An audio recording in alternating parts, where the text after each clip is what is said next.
tema de hoje é sustentabilidade. E para tratarmos desse assunto, vamos falar sobre o média-metragem Meu Relógio Nosso Futuro, ganhador do terceiro Filma Brasil, produzido e roteirizado por Henrique Sestaroli. Bem-vindo, Henrique, tudo bem, cara? Olá, tudo bom? Muito obrigado por estar no nosso programa. Eu que agradeço. Cara, assim, começando, como foi o desenvolvimento, né, a ideia e o processo desse filme? Bom, o Meu Relógio Nosso Futuro ele surgiu desse concurso chamado Filma Brasil, que tinha como tema a questão da sustentabilidade. Então a gente precisava abordar a sustentabilidade, mas ficava livre para escolher como tratar desse assunto. E como eu falo a gente, porque junto comigo um outro rapaz chamado Célio Azevedo, que mora em Curitiba, a gente escreveu junto o roteiro do Média. E como a gente gosta muito de ficção científica, principalmente Meu Relógio Nosso Futuro, essas coisas de viagem no tempo, a gente quis pegar inspiração nesse tipo de filme para montar o roteiro do nosso média-metragem. E assim, é um tema bem ousado, né? Envolver sustentabilidade com viagem no tempo, né? Como foi encarar isso aqui, assim, na região? O que a gente tentou fazer foi deixar essa questão da sustentabilidade como um pano de fundo para o que estava acontecendo no filme. Então, a gente tem o protagonista e o caso romântico dele lá, né, que dando spoiler no média-metragem, mas acontece algumas coisas ali no decorrer do média, e a gente quis trabalhar essa questão de viajar no tempo, mas que nesse futuro, que no caso ele não vai para o passado, não é onde volta para o passado, ele vai para o futuro, e nesse futuro ele descobre que o projeto que ele estava trabalhando deu certo e ajudou a sociedade como um todo a evoluir no seu meio de pensar, em se relacionar com a natureza, se relacionar com as outras pessoas. Então, foi bem divertido e difícil, porque a gente tem que imaginar um futuro que, às vezes, né, não é aquilo que possivelmente vai ser.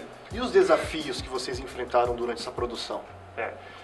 Bom, para produzir, assim, até a parte que você escreve o roteiro foi desafiador, mas deu para fazer estimulando a criatividade.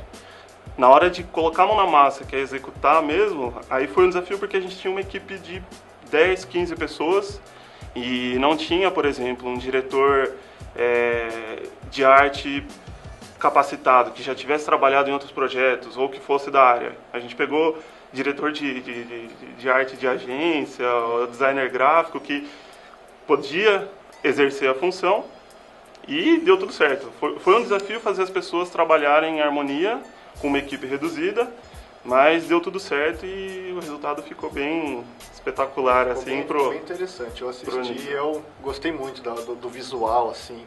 Não é, você imagina futuros, você já tenta pensar numa coisa espalhafatosa, assim, mas não, ele é sutil, ele é bacana, ele cumpriu bem o papel. Essa foi uma preocupação, inclusive, pela questão do orçamento, né? A gente queria até colocar uma ou outra coisa mais ousada, mas como o orçamento não era um filme de Hollywood que dava pra gente extrapolar, então a gente teve que criar um futuro mais próximo da realidade, mas que desse pra perceber que era um futuro, que tinham coisas diferentes do que existem hoje, né?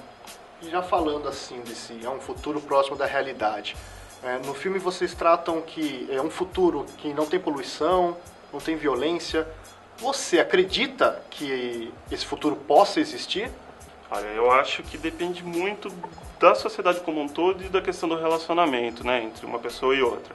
No caso do filme, o que a gente quis enfatizar, inclusive no personagem do Farias, que é como se fosse um agente do FBI, na versão desse futuro brasileiro, é que as pessoas substituíram a agressividade e a violência pelo respeito e pela questão de você dar crédito para a pessoa, ao invés de suspeitar que ela vai fazer alguma coisa contra você ou contra a sociedade. Então a gente quis colocar dentro do filme que, como esse projeto do protagonista deu certo, ajudou a sociedade, as pessoas não precisaram ser tão violentas ou tão agressivas com as outras. Elas passaram a aprender a respeitar as outras pessoas, e isso reflete muito nesse personagem do Farias, que numa das cenas, né, que ele aborda o protagonista, a relação dele com o protagonista é muito de respeito, e até que aconteça alguma coisa fora da linha, ele confia nas pessoas, né, vamos dizer assim. Legal, é incrível que vocês conseguiram colocar em um filme de ficção esses temas e essa ideologia muito interessante. Henrique, muito obrigado pela entrevista, cara. Pessoal, o programa de hoje fica por aqui e voltamos numa próxima. Valeu! Obrigado, Henrique.